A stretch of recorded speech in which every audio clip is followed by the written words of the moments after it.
Big Sky Howdy, and welcome to the land of the weird and the home of the strange. I had a completely different show planned for you guys, and after what happened this week, I had to switch horses midstream and get this put together fast and bring it to you guys because as of Tuesday and Wednesday, we had all kinds of activity here in the Bitterroot Valley. UFOs, got UFO video for you guys. We've got cryptid reports, Wendigo, Dogman, all sorts of unusual and frankly unwanted things happening here. And the scariest part of all of this is that the UFO sightings, the Dogman, the Wendigo, all happened at the same place. And it's someone I know. So I'm going to bring you the preliminary report on it right now.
Sky Howdy, and welcome back to another episode of World Bigfoot Radio. Wow, what a week, and welcome back to the channel. Again, this is something a little bit different. I usually don't cover the UFO thing or anything, but just happened to be a bunch of activity this week, and was happening with someone I actually know, and simultaneously there was cryptid activity going on. And then, of course, the big disclosure thing dropped too. So figured you guys might actually be interested in seeing this, since the witness did, in fact, get several clips of the UFO. I already showed them to M.K. Davis. He took a look at them. I did enhanced crop on one of them so you can see the object. So let's back up a little bit. It's Tuesday night. I'm sitting around here working on this weekend's show, which you guys aren't seeing because this happened. And I got a text message from one of my friends down the valley here that says that there's weird activity going on around her house. She's sick, and by herself. In a new property, she hasn't been living there all that long, although she's gotten the basic lay of the land. The landlord there apparently has seen a cryptid around the area before. Couldn't figure out what exactly it was. Thought maybe it was a Bigfoot or something. It was around human size, so we're already concerned about that. Now, she can't call me. Her phone's broken. All she can do is send me text messages. So she's updating me in real time on what's going on and sending me clips like this one. And then occasionally she'll, every 4 or 5 minutes, she'll send me another text message. Here's what's happening now. And being very concerned, she could see this glowing light appeared in the sky. And it was not acting like a plane or a helicopter. It wasn't making any noise. It was flying around erratically. And it wasn't right over her house. It was nearby. It was over somebody else's house. And after quite a long time, actually, they turned the lights in their house on. They must have been tipped off that something was going on. But this thing stayed in the air for 2.5, 3 hours. And then she said she could see it with her naked eye. There was like a nebulous cloud-like formation behind it, and it just went backwards into this thing, and then that was it. The lights went out. The following night, again, it reappeared. Same sort of pattern.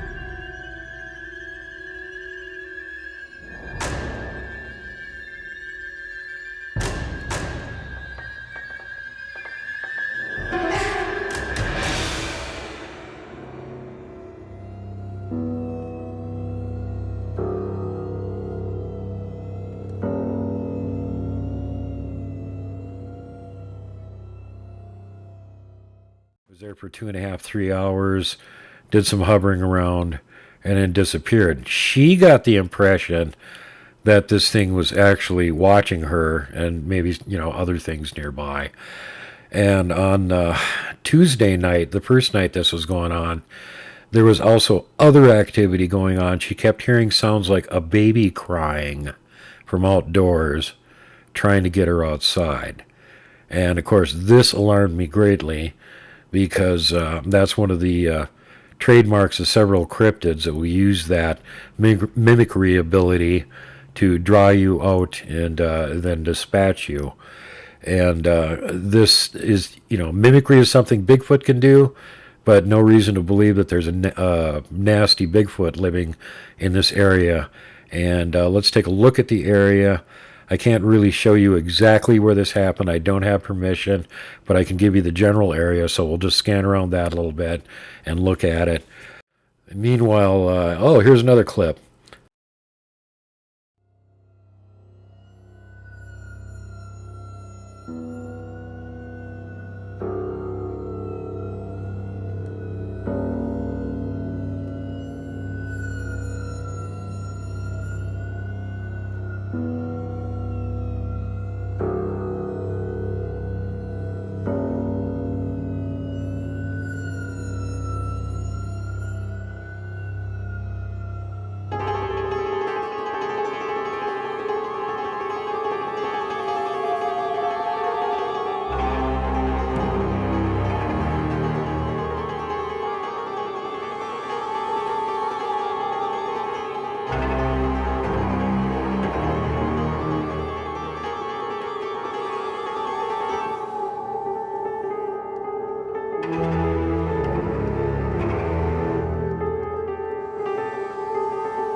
So, yeah, while all this activity is going on, she's hearing these sounds like a baby crying, trying to get her to go outside. Unfortunately, she had enough sense that she only went out as far as the porch with the porch light on and with a gun to take a look around, and she didn't see anything.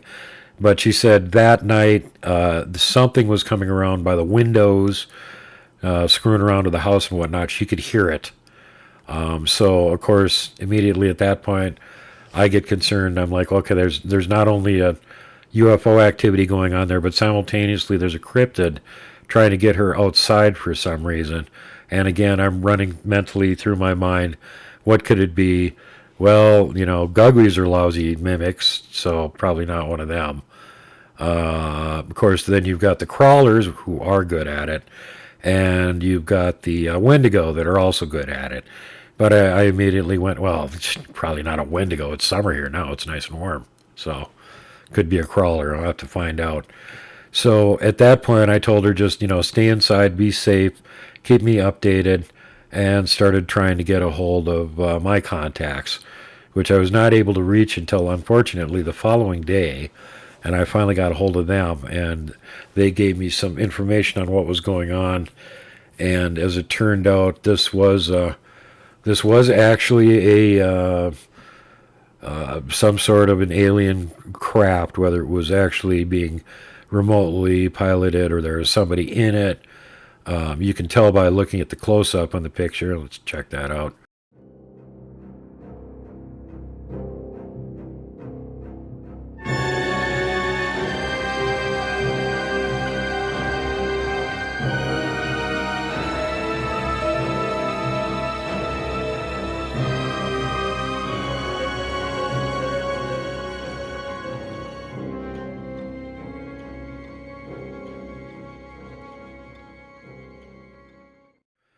That it's not a drone.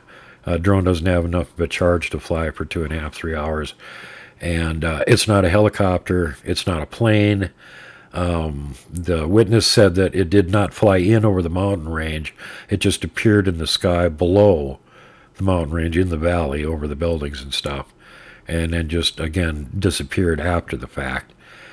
So, according to my sources that investigated this with their amazing psychic powers, the occupants were actually some of the little nefarious guys. And in this case, we're not talking about the gray saucer boys, which is the first thing I was thinking. They're actually saying it was reptilians. And if they are connected to this other cryptid or not, I do not know. But they got in the riot squad there, and the riot squad chased the cryptid out of the area. And according to them, it was a Wendigo. They were not able to catch it. It portaled out. And they say that there also is a dangerous dog man in that area. So if you happen to live in this area, be careful when you're out at night. They're still trying to get rid of this thing too, but it's still on the loose at this point. So there's some weird things to worry about. And this isn't the first time I've done stuff with flying saucers and whatnot on this channel. I've got some clips from a long time ago with Researcher X filming from her haunted horse ranch down in Florida. And let's take a look at that. So you can see there's the regular clip. Then we're going to slow it down, do a really slow pan through it so you can see it. Take a look at it. What do you think? And and then we'll do the regular speed one here again.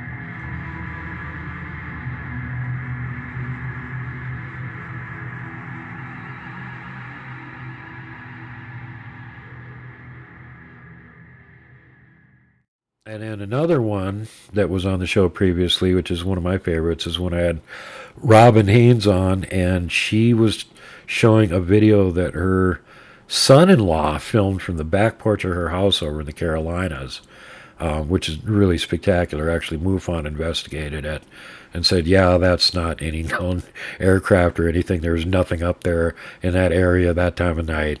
We cannot account for it. So, yeah, let's check that one out.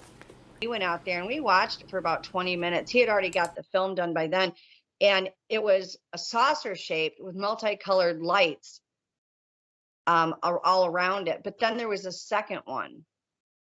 And that one, to me, in my opinion, it looked almost like a sphere shaped because it was all solid red dots and it wasn't too far behind that one. And so he took the video, which turned out pretty good. And then he took stills of it, and they're just fantastic. And so he sent it into MUFON.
Now here's another peculiar picture that we covered previously. This was sent in by a viewer who had gotten this off of a game cam in their deer stand.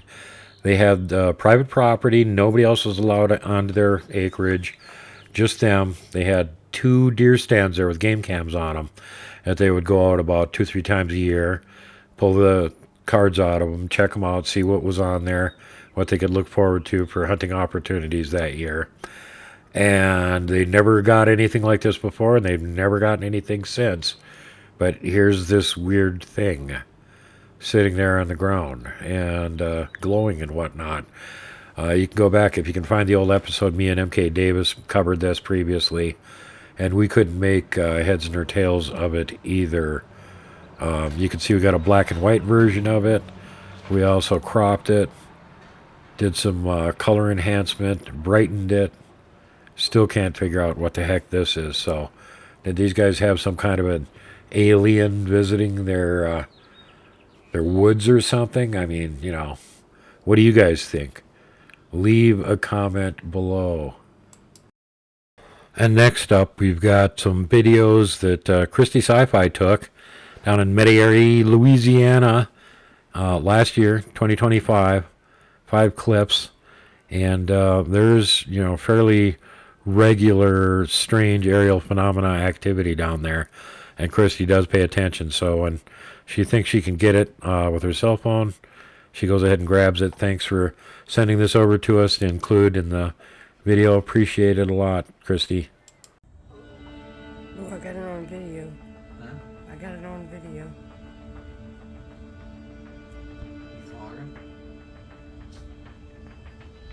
Yep, it disappeared. There's another one. That one disappeared. Look at the top of the house right there. Yeah, you see the see it? Look. It disappears.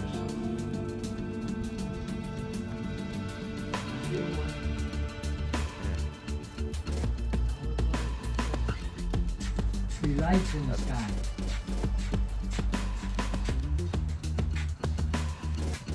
Hear me? Light?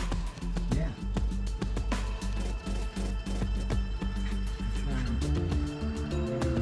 I'm seeing this now. Right there. Those are right there. See? Right there.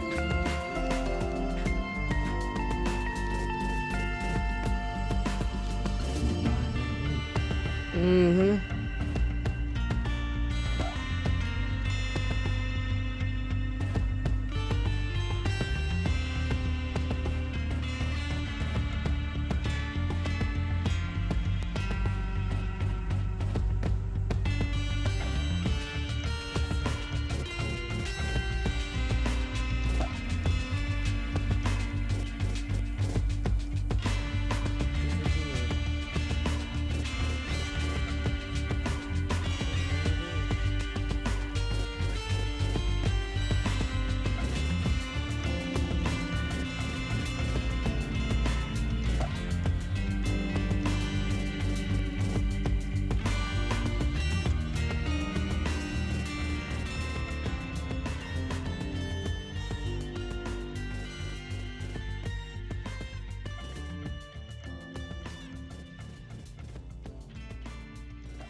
So again, big thanks to Christy Sci-Fi for sending those clips over.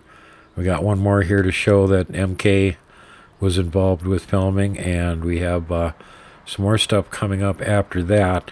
But before, let's get back to what this whole thing started with, the light show and aerial and cryptid shenanigans going on here in the Bitterroot Valley.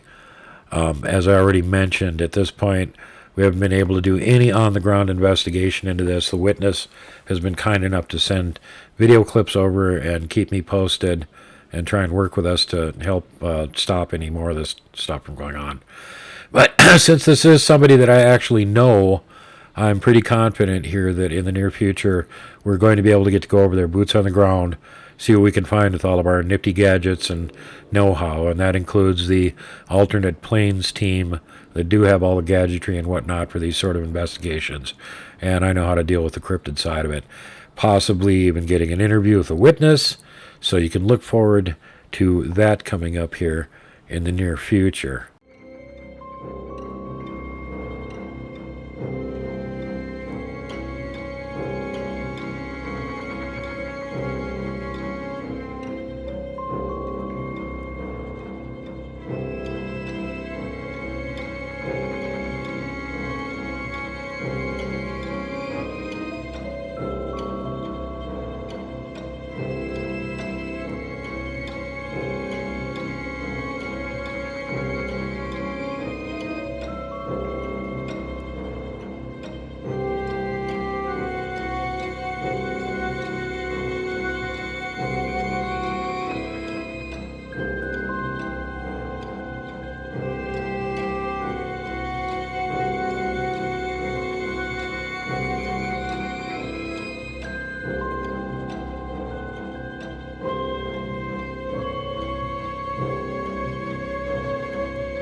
And interesting timing, the first dribs and drabs of disclosure are leaking out.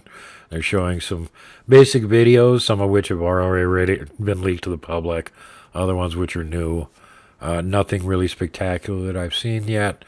But the other thing that's going on simultaneously, while you have a presidential order for disclosure, a lot of people are disappearing all of a sudden. Like all the ones that are on the screen right there. You got a whole lot of dead and missing scientists. And then you've got the people that are in the public sphere that are doing this. And you've got people like Eric Von Danish-Roll, the guy that wrote Hot Rods of the Gods. Did aliens once drag race through space? Oh, no, that's totally wrong. It's Eric Von Daniken, Chariots of the Gods. And he recently passed. And then you have Nick Pope, famous UK British UFO researcher, gone all of a sudden. And just about a month ago, David Wilcock supposedly committed suicide, even though he had repeatedly put out videos saying he would not commit suicide. Don't have a picture of the lady that was working on the lifting body technology, but she came right out and said, yeah, I'm being threatened by humans and by the aliens that if I disclose anything, they're going to kill me. But on the other hand, if I don't disclose anything, they're going to kill me, burn my house down, and I'll die in my sleep and nobody will know anything. So she decided to come forward. And she also said, if I mysteriously die, I did not commit. And then you got General McCaslin, who was the main guy with all of these recovered UFO crashes, back engineering alien artifacts into usable technology, all this sort of stuff he was supposed to have been involved in. And all of a sudden, he goes mysteriously missing. And timing is a very, very extremely improbable on all of this. All right, we got two more clips to take a look at here. And M.K. Davis is involved in both of these. First of all, he's been taking a look at the first one that we're going to go through, which was apparently filmed prior to 1960 in the Soviet Union and was leaked out of the country fairly recently. It's been on the internet for, almost 2 decades at this point. So it's been around for a while. You can forget about it being AI generated or anything. And it does look to be legit. MK did an enhancement of Skinny Bob, the subject of the video, main subject of it. And he's got it sharpened up and a little bit of correction on apparently the flow rate on the video speed itself. And we're going to run through that twice and show it to you guys. So let's go to that one. Okay, and here we go with the video. This is an official Soviet archive. You can see it starts out with the object floating in the air there. You can see no visible means of propulsion or whatever's holding it up. And there's another scene of it taken out the window of, I don't know if they're flying in a copter or plane or what. but apparently they're tagging along filming the thing. And now at this point something bad has happened. It's on the ground. If you look carefully and closely in the background, and I slowed this down, you can see that that saucer in the background has smoke coming out of it. And in the foreground you've got a body. And again, if you look at this carefully, you can see movement. The head twitches a little bit, so the fingers move a bit. And also, if you sharpen it up and look and brighten it a bit, you can see marks on the ground. Those are probably tracks where he staggered out of the craft and collapsed. And we're presuming this is, in fact, Skinny Bob. Now, for the next part of it, you guys can pretty much read the prompts and see what's going on here. But we're going to have good old Skinny Bob himself coming up here shortly. This is apparently the first meeting that they had with them where they were not supposed to be filming them. And they did anyway, which did not make them apparently very happy about the whole thing. And actions were taken, apparently. Also, you'll notice that we, in addition to going through the whole clip here, we actually take the segment where it shows the group scene and repeat it so that you guys can take a look at it a second time.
And now we're on to film clip 3. And this is where it shows the close-up. We're presuming it's Skinny Bob is the one that they showed lying on the ground at the crash site that was not dead. And they managed to keep him alive for a while. So this is what that clip is from. And again, we have taken... MK has taken the relevant clip here. And he has sharpened it up, improved the contrast and the light on it a little bit, and also changed it to what is properly the right speed that it should be running at. And here you go. We'll take a look at both of these.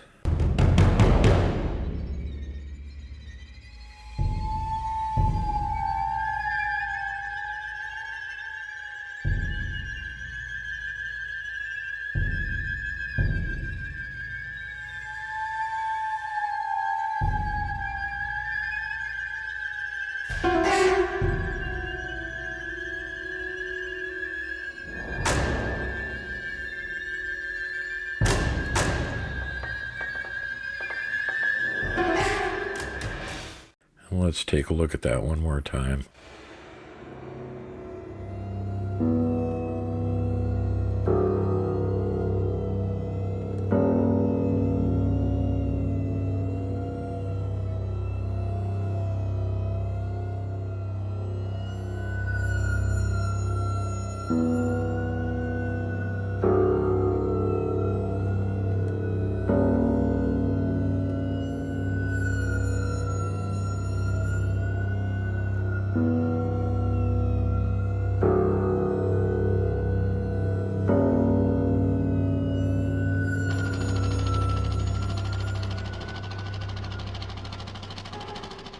Okay, and there we go with a quick look at the Skinny Bob video. Very, very weird. Hard to imagine how they could have made that in the 1950s and made it look so realistic. And if you think leaked video from the Soviet Union is the best we've got, oh, nope, hold on. We got one better. This also is old video. It's been around for quite a while, so that rules out any AI or potentially even any CGI being involved in it.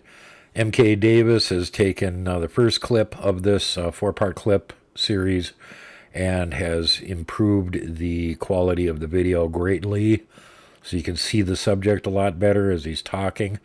Before you take anything that he says too seriously, I would caution you that we don't know if this one is actually real or not. Probably is.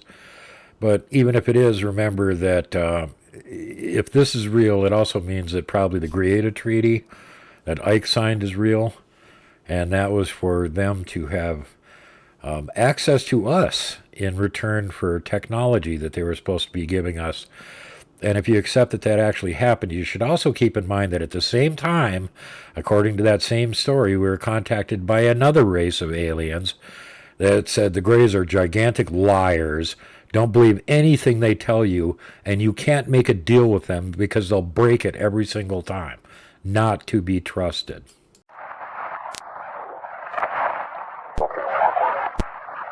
State of origin? Okay, yesterday you told us you traveled, and it took thousands of light years to get here. Yes. Tell us the truth, or the word or the belief. It is truth. Or I shall off. Shall off usual. To truth, it's hard. It's the trouble, the space. There's that special intelligence. So I take it aliens took over our future, right? So you're human. Okay, so you evolved from us. So what are you doing here now?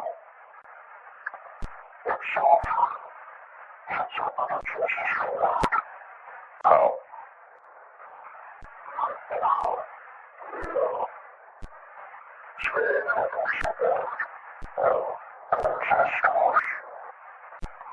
Okay, so how about we concentrate on your time?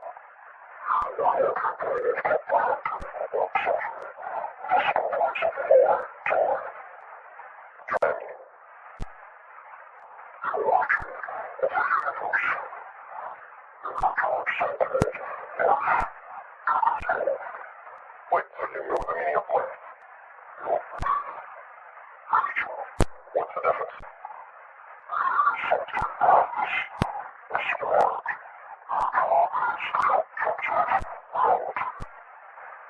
So you know how the universe is created? So you think God?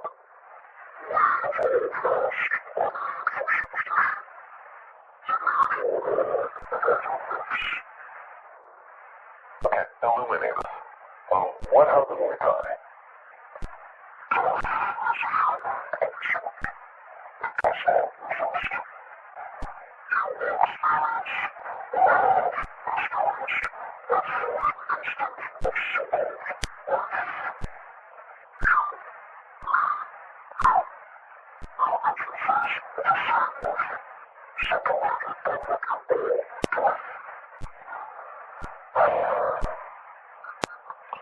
Okay, so let me get this straight. There's no death, and we all experience each other's lives, right? Okay, so how was the universe created, and why is it so perfectly made for us?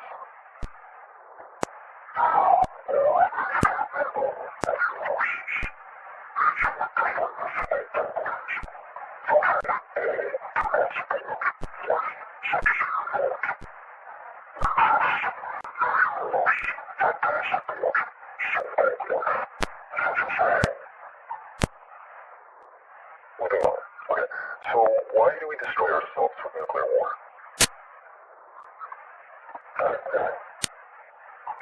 Can you be more specific, please?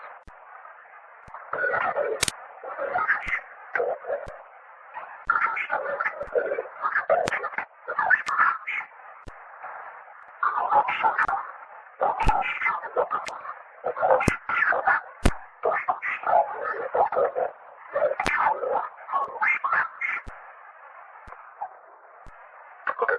last thing. What about morality? What do you base your morality on?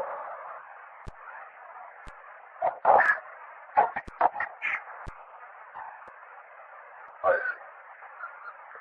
Okay, that's it. Thank you.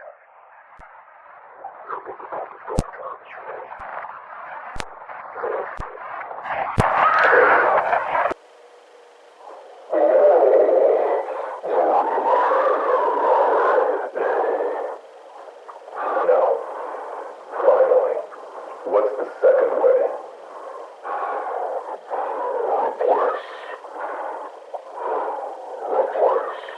Replace what?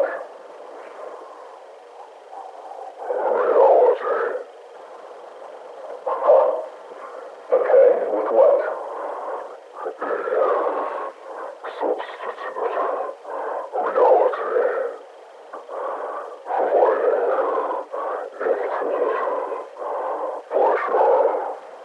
And that's a bad thing.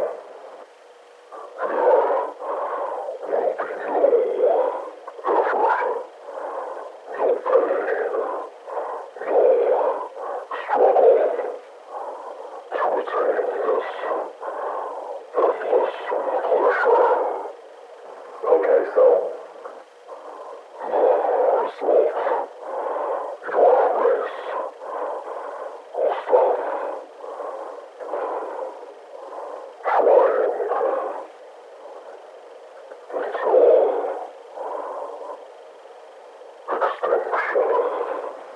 Okay, extinction, really? Okay, how?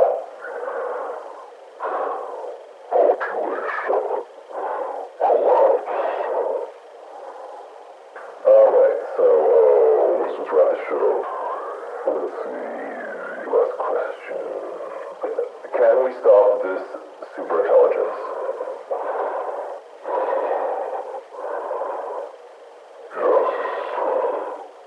How?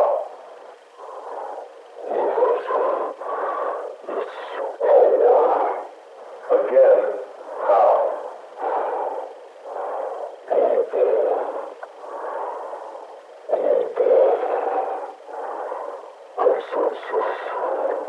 Oh, okay. That's it.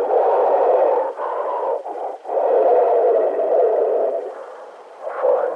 So you need to put you on one this way. Alright. And there you have it. Alien being interrogated. Is it real? Don't know. Interestingly, during this over 20-minute question and answer session that he goes through, he says a bunch of interesting things. Specifically, one thing that gets brought up a lot by witnesses to close encounters of Type 3 and 4, that the aliens are always telling them, do not play with nukes, stay away from nukes, nukes bad, bad humans, no, put the nukes down, bad. Well, and in this one, they go one step further and say, well, even if you manage to not nuke yourselves, and the AI is going to get you. So the question here is that why, supposedly they're us from the future, right? Some bad things happen. Most of us got wiped out. Radiation, they mutated, whatever. They turned into these weird gray-looking things. And they're coming back to warn us to try and stop it from happening. If they're successful, they remove themselves from existence. This race is so altruistic, they want to come back in time and eradicate their whole existence from the timeline just to save us. Or, as they said, there are multiple universes. Maybe that just makes a breakaway universe where their reality splits off from ours and they can't come here and contact us anymore because the two realities have now diverged too far. But it's interesting that part of the deal that they made, according to the story of the Greada Treaty, is they wanted access to humans in return for technology, and the access specifically was for biological. So they wanted to get samples of us for some sort of a program that they were running to try and see if they could be viable and they could keep their race going, if they could figure out some way to counteract all the damage that had been done to them. Sounds really unlikely. And then there's the other side of the coin, and people that notice it when abductions are happening. All you have to do, if you believe in him, is call on the name of Jesus. Or start reciting the Lord's Prayer, and boop, the whole abduction's over, and you're back in your bed at home again. Huh.